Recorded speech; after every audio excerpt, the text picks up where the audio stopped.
Tout de suite sur BIMON TV.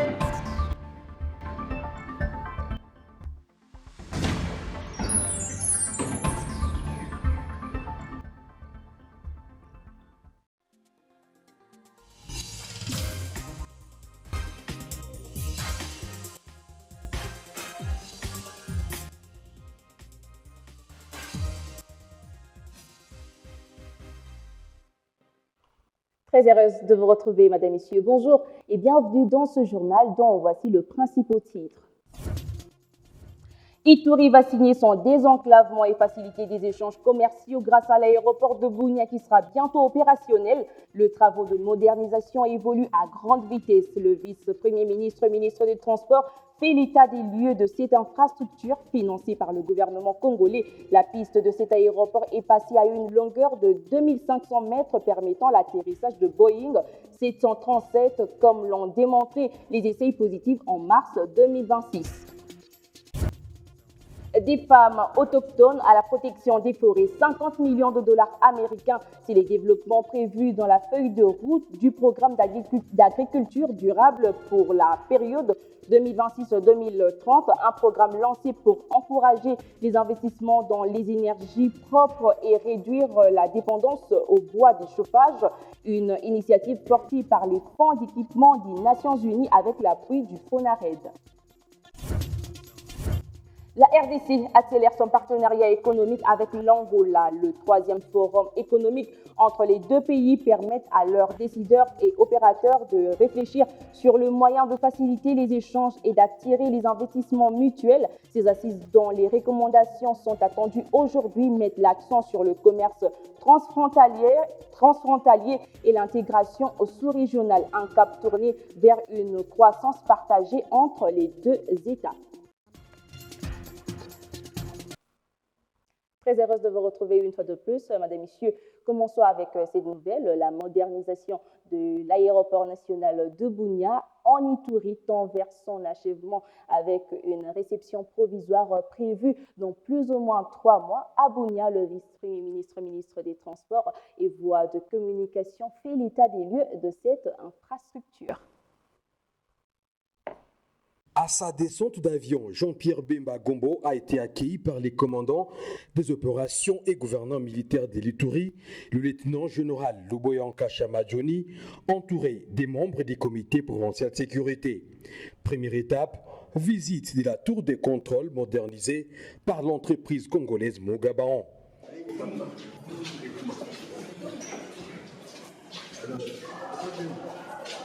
Une grande réunion d'harmonisation a été faite entre la délégation gouvernementale, la RVA et l'entreprise Mogabaon, a laissé entendre les gouverneurs de la province de l'Ituri. Le matériel est déjà là, il est déjà entreposé ici. Et on vient d'avoir une très grosse réunion là, avec lui-même le ministre et la RVA et l'entreprise qui est en train d'effectuer les travaux. Et donc là, on a coordonné, et donc c'est pour ça que nous disons, dans les 3 mois, nous pourrons bien finir.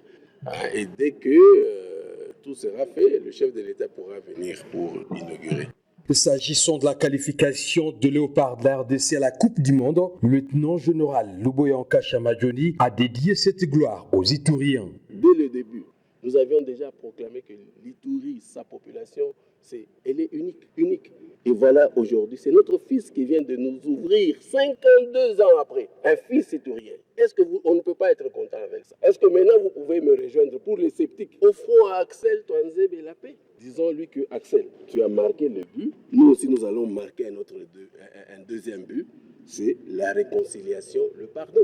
À travers la visite de la piste et du tarmac, Jean-Pierre Bemba a voulu se rassurer que la piste répond aux normes de sécurité internationale. C'est une piste intelligente qui promet une sécurité optimale, quelles que soient les conditions météorologiques. L'atterrissage des Boeing la semaine dernière, ici à Bunia, a marqué les débuts d'une nouvelle ère pour les ciels de l'Ituri. Le Fonds de promotion de l'industrie, prêt à accompagner les provinces, la transformation du potentiel agricole en richesse réelle, une posture affichée à Bandundouville lors de la conférence des gouverneurs, des promesses aux actes. Le FPI attend de projets en lien avec les réalités locales. La ville de Bandundu a accueilli du 24 au 28 mars 2026 la 13e conférence des gouverneurs de province placée sous les thèmes transformation du secteur agricole, pastoral et halieutique, développement rural et connexion aux marchés urbains. Acteur clé du financement du développement industriel en République démocratique du Congo, le Fonds de promotion de l'industrie FPI a été invité à prendre part aux échanges en qualité de panéliste. Représentant les directeurs généraux Hervé Claude Ntumbabatou Konké, le directeur des études François Puila est intervenu lors du deuxième panel consacré au renforcement du financement du secteur agricole et rural. Dans son intervention, il a réaffirmé la disponibilité du FPI à accompagner les provinces dans la structuration et les financements des projets à fort impact. Il a à cet effet invité les exécutifs provinciaux à élaborer des programmes de développement cohérents et alignés sur les priorités locales. Vous pouvez identifier avec le secteur privé de la province, les porteurs de projets qui intéressent la province, vous pouvez les porter au financement du Fonds de promotion de l'industrie, soit en les déposant auprès de notre direction provinciale dans votre province ou auprès de l'agence ou l'antenne dans votre province. Ou il peut aussi être déposé au niveau de la direction générale. Une démarche qui s'inscrit dans une vision claire, celle de connecter durablement les zones des productions aux marchés urbains tout en créant de la valeur et des emplois au cœur des territoires. Le troisième forum économique RDC Angola ouvert hier à Kinshasa s'est clôture ce jeudi avec plusieurs résolutions attendues visant à renforcer les échanges économiques, améliorer le climat des affaires, faciliter les transactions transfrontalières et promouvoir des projets structurants en faveur d'une intégration économique durable entre les deux pays. Retour sur la première journée dans cet élément signé Constantin Tamboué. Cette troisième édition du Forum économique RDC Angola réunit des membres de gouvernement, des opérateurs économiques, des investisseurs, ainsi que des experts des deux États, dans la perspective de bâtir un espace économique commun favorable aux investissements, aux échanges commerciaux et au développement durable des économies nationales. Dans son mot d'ouverture, le VPM en charge de l'économie nationale a insisté sur la nécessité de bâtir un espace économique intégré, capable de stimuler la prospérité commune et d'accélérer la transformation structurelle des économies de la sous-région, soulignant que la coopération entre la RDC et l'Angola constitue un levier stratégique de développement. Nos pays disposent d'importantes ressources naturelles, d'un potentiel économique considérable et d'un marché combiné significatif. En unissant nos capacités, nous pouvons développer des chaînes de valeur régionales compétitives, notamment dans le secteur des hydrocarbures, de la pêche, de l'agriculture et de l'énergie. Ce forum constitue une véritable plateforme d'affaires. Les expositions, les rencontres B2B et les échanges sectoriels doivent permettre de transformer les opportunités en partenariats concrets, créateurs de valeur et d'emplois. Le ministre d'État angolais chargé de la coordination économique a pour sa part plaidé pour l'intensification des échanges commerciaux et la création d'espaces communs d'investissement, estimant que le renforcement des partenariats publics-privés et la facilitation des échanges transfrontaliers permettront de dynamiser les économies des deux pays et d'accroître leur compétitivité. Intervenant à l'ouverture des travaux, la première ministre des RDC a présenté ce forum comme une opportunité de consolider les liens historiques entre Kinshasa et Luanda et de soutenir la mise en œuvre de la zone de libre-échange continentale africaine, ce en favorisant la circulation des biens, des services et des capitaux. Bien avant que l'intégration régionale ne s'impose comme un concept économique moderne, elle constituait déjà une réalité vécue par nos peuples. Cette mémoire commune nous rappelle une évidence. La République d'Angola et la République démocratique du Congo ne sont pas simplement deux pays voisins, ils sont liés par une histoire, une culture et un destin commun. Les deux premières éditions tenues à Luanda et à Kinshasa avait déjà posé les bases d'un partenariat structuré, avec des résolutions axées sur la facilitation commerciale, la diversification économique, la protection des industries locales et le développement des infrastructures, de l'énergie et de l'agriculture.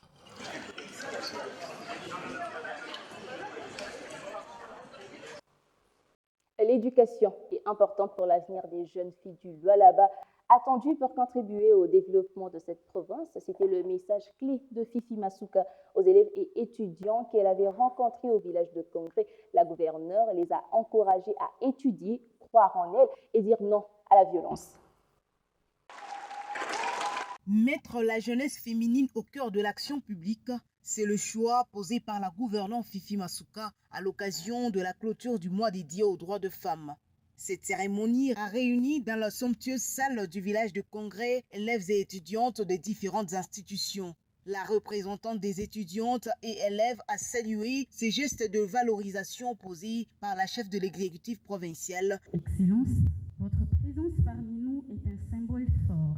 Elle incarne l'espoir, la détermination et la preuve vivante que la femme congolaise peut accéder aux plus hautes responsabilités et y exceller. Une projection vidéo mettant en lumière le cheminement d'une femme ayant contribué à transformer et valoriser l'image de la province. Le point focal du programme excellentiel Lualaba Bora, Christian Kanimbu, a présenté les opportunités offertes par ces programmes de la Fondation Lona de la Première Dame. Fifi Masuka Saini a prodigué des conseils aux jeunes femmes, les exhortant à refuser toute forme de violence et à briser le silence. Elle a également mis en avant les efforts de son gouvernement dans la construction d'universités et d'écoles à travers toute la province afin d'améliorer l'accès à l'éducation. Chères jeunes filles, chers élèves, chères étudiantes, vous représentez l'espérance vivante de notre province et de notre nation. Votre présence en cette cérémonie est en elle-même un signe fort. Elle témoigne de votre volonté d'apprendre, de grandir, de vous affirmer et de prendre toute votre place dans la société. Cette initiative a été saluée par les participantes qui sont reparties encouragées et davantage engagées, preuve que l'investissement dans l'éducation et l'encadrement de jeunes filles demeure une priorité de la gouvernance provinciale. La question du rôle des femmes dans la réforme du système de santé s'y pose avec insistance. Le Fonds de promotion de la santé a réuni experts et décideurs autour de la couverture santé universelle, allais-je dire, au cœur des échanges. Le leadership féminin perçu comme un levier pour améliorer l'accès aux soins et en réduire les coûts. Accès aux soins, égalité des chances et leadership féminin au cœur des politiques publiques. En République démocratique du Congo, le Fonds de promotion de la santé renforce son engagement en faveur de la couverture santé universelle. Créé en 2023, ce mécanisme financier vise à améliorer l'accès aux soins de qualité et à réduire les dépenses directes des ménages. Et pour célébrer les droits des femmes, une conférence est organisée autour du thème Leadership et droits des femmes dans la mise en œuvre de la CSU. Le Fonds de promotion de la santé est l'établissement de facilitation de la couverture santé universelle qui a en charge l'amélioration de l'offre en finançant justement cette amélioration. Et donc, en tant qu'acteur déjà du programme de la gratuité, le Fonds de promotion intervient de manière directe et significative à la prise en charge des soins des femmes et des nouveau-nés. Experts et intervenants ont échangé sur les défis et les leviers d'action pour une meilleure implication des femmes dans ce processus. Avec le thème international qui a été repris, appuyé par le pays, c'était autour de l'autonomisation de la femme et de la jeune fille. Ici, c'est vraiment le point, c'est de passer par la santé pour arriver à atteindre ses droits et à autonomiser la jeune fille et la femme. Les participants et les acteurs du secteur ont salué une initiative qui ouvre la voie à des solutions concrètes. clôturée par la remise symbolique des cadeaux aux conférencières, notamment la directrice générale adjointe du FPS. Cette rencontre a illustré une dynamique qui place les femmes au cœur des réformes sanitaires avec en ligne de mire un système de santé plus inclusif.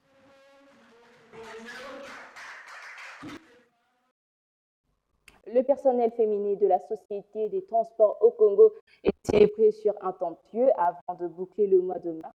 Parmi les moments qui ont marqué la messe d'action de grâce, il y a eu le recueillement et la reconnaissance du rôle des femmes dans la relance de l'entreprise.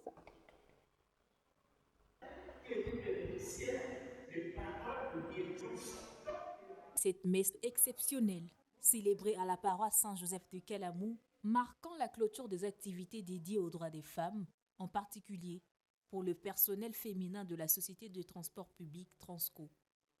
Plusieurs agents et cadres ont participé à cette messe d'action de grâce, au cours de laquelle l'officiant a exhorté les femmes à incarner l'excellence et à jouer un rôle moteur dans les réformes destinées à renforcer l'efficacité, la probité et la performance dans la gestion des ressources publiques de la société.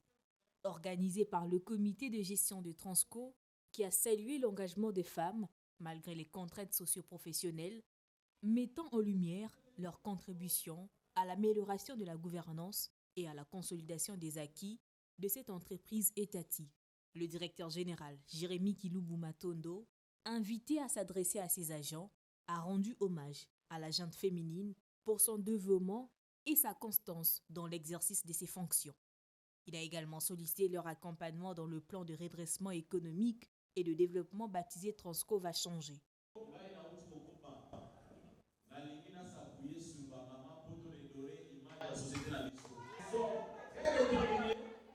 Et nous voulons tout faire pour développer Transco. Vous allez voir la maquette, comme ça, la disposition dans les jours qui suivent, pour la réhabilitation massive de Maxo. On aura des sites comme en Europe et on va le faire. On va le faire. Dans un autre temps fort, les participants se sont réunis dans la salle Exodus pour immortaliser ces moments de convivialité autour d'un verre et d'un repas, renforçant le lien entre le personnel. Depuis la création de l'entreprise Transco, aucun poste de chef du personnel n'avait jusqu'ici été confié à une femme.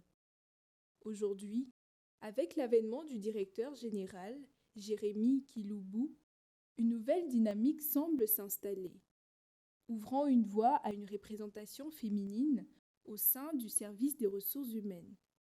Une évolution saluée par les agents qui se disent disposés à accompagner cette avancée, dans un esprit de collaboration et d'engagement partagé. Le directeur général et son adjoint ont saisi cette occasion pour féliciter l'association des travailleuses, saluant son rôle dans la promotion et la valorisation des droits des femmes au sein de cette société clé pour la mobilité des Congolais.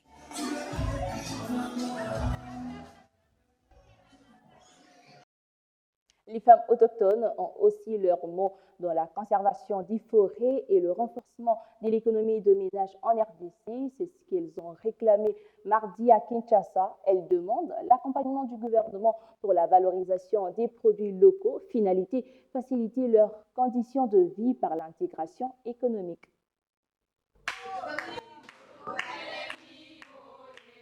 Autour d'une table, deux membres de la société civile et plusieurs actrices engagées ont réaffirmé leur volonté de faire de la femme autochtone un véritable pilier du développement local. À l'occasion du mois dédié aux droits des femmes, ils ont pris l'engagement de transmettre des compétences en autonomisation et en renforcement de capacités à 15 regroupements féminins repartis dans 4 provinces du pays. Toutes ces subventions-là, parmi ces 15 regroupements, selon les sites, et tous ont bénéficié de ces subventions. Et la subvention varie entre 5 000 à 10 000 selon le besoin de communauté. Et toutes les communautés ont manifesté et sont en train de manifester leur joie, leur allégresse en rapport avec ce que le projet a essayé de réaliser. Cette rencontre a également permis d'adresser un message clair au gouvernement congolais, notamment sur la nécessité d'un accompagnement soutenu dans la transformation et la valorisation de produits locaux afin de faciliter leur intégration dans l'économie nationale et d'améliorer les conditions de vie de femmes autochtones. Nous demandons à notre gouvernement de s'en approprier parce qu'aujourd'hui, les projets arrivent avec des financements, les partenaires financent, mais ils partent. Mais souvent, c'est les pays qui doivent maintenant s'accaparer des résultats pour une bonne pérennisation. Allons mettre dans le sens de mettre en place, pourquoi pas la RDC, nous avons cette compétence, la capacité de mettre en place une industrie de transformation pouvant servir à ces femmes de bien emballer leurs produits et de bien les présenter dans les différents marchés nationaux, régionaux et internationaux. Malgré les avancées enregistrées et la satisfaction exprimée par les participantes, la question sécuritaire demeure préoccupante, particulièrement dans les zones habitées par les communautés pygmées où l'insécurité continue de freiner les initiatives de développement et d'autonomisation.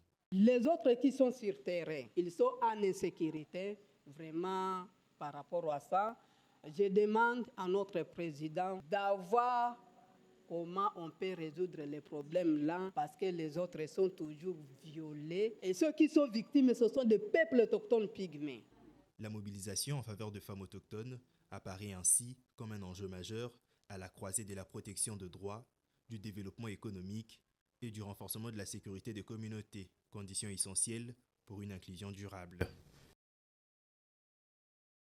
L'Alliance panafricaine des cadres a réuni ses membres dans une ambiance conviviale, une rencontre qui coïncide avec la fin du mois dédié aux droits des femmes, l'occasion de saluer leur rôle dans la société et de réaffirmer un engagement commun pour l'unité et le développement.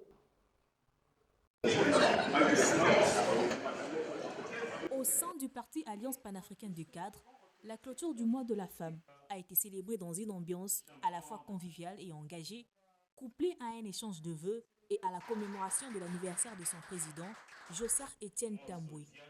Militants et cadres du parti se sont retrouvés pour partager des messages d'espoir, de cohésion et de mobilisation au cœur de cette triple célébration. Il était quand même important pour nous de pouvoir retirer ce mois de la femme. Et à l'issue de cette cérémonie, nous avons commémoré des grandes activités qui concernent l'échange de vœux au sein de notre parti ainsi qu'honorer nos mamans de la Pâque. Point marquant de la rencontre, l'intervention de Yeyette Ilunga qui a développé les thèmes des violences sexuelles basées sur le genre. Elle a dénoncé l'ampleur du phénomène et appelé à une prise de conscience collective. Les participantes ont salué les efforts du chef de l'État dans la promotion d'une vision axée sur la masculinité positive. Elles ont lancé un appel vibrant à toutes les femmes du pays à prendre pleinement conscience de leur rôle au sein de la société, à s'affirmer avec responsabilité et à contribuer activement au développement national, tout en reconnaissant les avancées enregistrées en matière d'égalité et de parité. Jeune fille peut retenir déjà de notre parti APAC que c'est un parti qui ne néglige personne, qui prend toute personne en considérant sa valeur et que toute jeune fille a une place dans APAC. Pourquoi? Parce que dans APAC, qui veut dire Alliance panafricaine des cadres, c'est là où chaque personne est valorisée à son propre titre et que les femmes, surtout que c'est notre mois de mars, toutes les femmes sont capables d'amener une pierre, d'apporter une pierre à l'avancement de notre parti. Oui, je dirais au chef de l'État que nous le soutenons, nous sommes toutes, surtout les femmes, derrière lui parce qu'il est en train de prôner la valeur de la femme et faire voir au monde entier qu'avec la femme, nous pouvons construire et avancer positivement. Une clôture qui aura ainsi mêlé célébration et responsabilité, rappelant que la promotion des droits de la femme reste un combat de tous les jours collectif.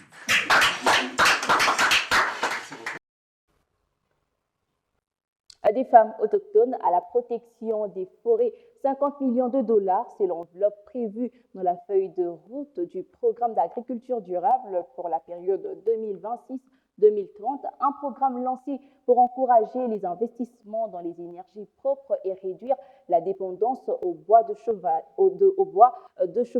une initiative portée par les fonds d'équipement des Nations Unies avec l'appui du FONARED. Dans un pays où près de 95% de la population dépend de combustibles de cuisson traditionnels, situation qui accentue la précarité et qui impacte plusieurs secteurs, la RDC mise sur des solutions durables à travers un partenariat international stratégique dans le but de réduire cette dépendance. Réunis à Kinshasa à l'occasion du lancement du programme Agriculture durable 2 pour l'exercice 2026-2030, c'est là en présence des acteurs des secteurs publics et privés, les autorités ont réaffirmé leur engagement. Prenant la parole, le ministre des Ressources hydrauliques, représenté par son collègue de l'Environnement, Moindo Nzangi, est revenu sur l'importance de ce projet. Je voudrais rappeler que le grand changement se construit avec l'engagement du secteur privé qui investit et innove.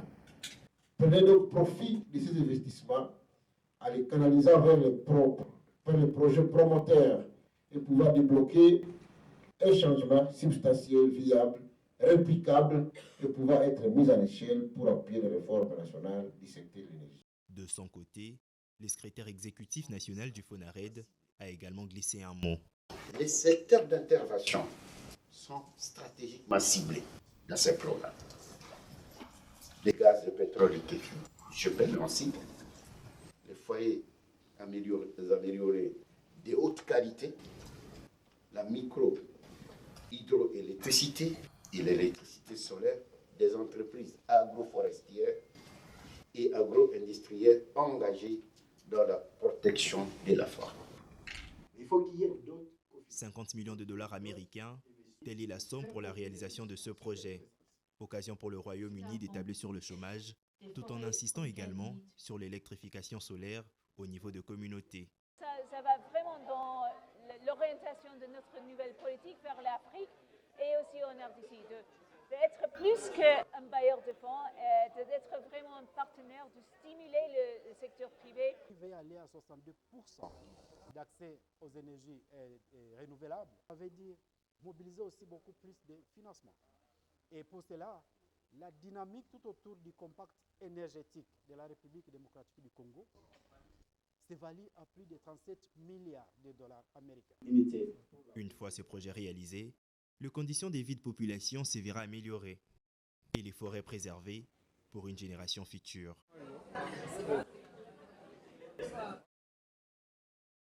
L'Office de route, direction provinciale de Sankourou, déploie son expertise pour lutter contre la progression de l'érosion qui a causé d'énormes dégâts matériels le long de certaines routes à Lodja. L'établissement technique spécialisé s'assure de la bonne exécution des travaux afin de faciliter et de fluidifier la mobilité de la population locale.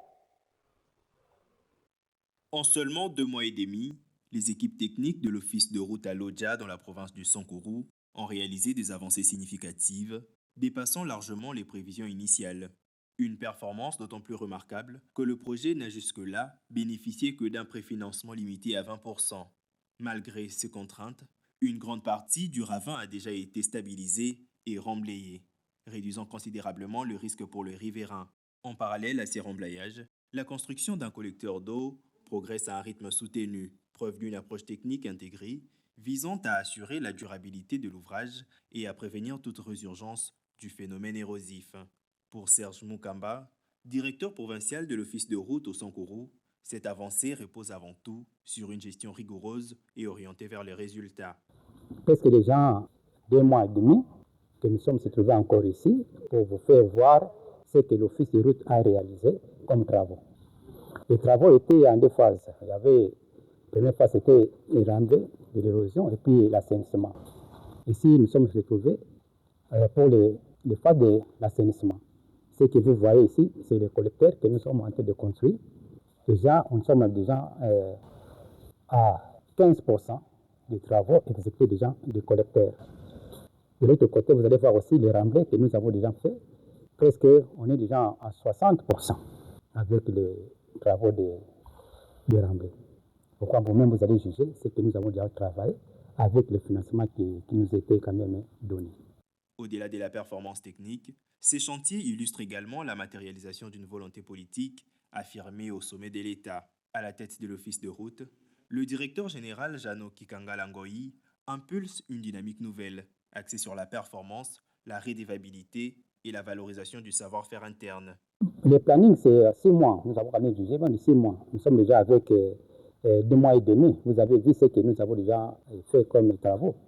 Mais respecter ou pas respecter, maintenant, ça dépend des financements qui sera quand même alloué à l'Office de route. À Lodja, cette synergie entre volonté politique et expertise technique, produit des résultats tangibles.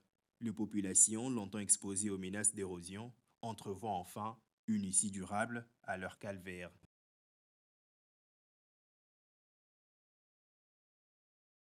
La Direction générale des impôts félicite les léopards de la RDC, prénom ce communiqué rendu par Taz Russell Maïmona. Excellence, Monsieur le Président de la République, chef de l'État, la haute direction ainsi que l'ensemble du personnel de la Direction générale des impôts ont l'insigne honneur de présenter à votre très haute autorité leurs vives et chaleureuses félicitations à l'occasion de la victoire de l'équipe nationale de football, les Léopards, et de sa qualification à la Coupe du Monde 2026. Cette qualification, obtenue 52 ans après, est la résultante du soutien et de l'encouragement que votre Excellence ne cesse d'apporter à nos vaillants léopards lors des différentes compétitions. L'administration fiscale saisit cette opportunité pour renouveler son engagement à ne ménager aucun effort pour une mobilisation optimale des recettes dont le gouvernement a grandement besoin, notamment pour apporter à notre équipe nationale les moyens logistiques nécessaires pour porter haut l'emblème national. Puisse l'Éternel Dieu Tout-Puissant assister nos vaillants léopards afin de défendre avec courage et détermination cette qualification chèrement acquise. Faite à Kinshasa le 1er avril 2026, Bernabé Mouakadi Mouamba. Voilà qui met fin à ce journal, mesdames, messieurs. Merci de nous avoir suivis. Restez toujours branchés sur nos antennes car vous le savez, l'information reste en continu.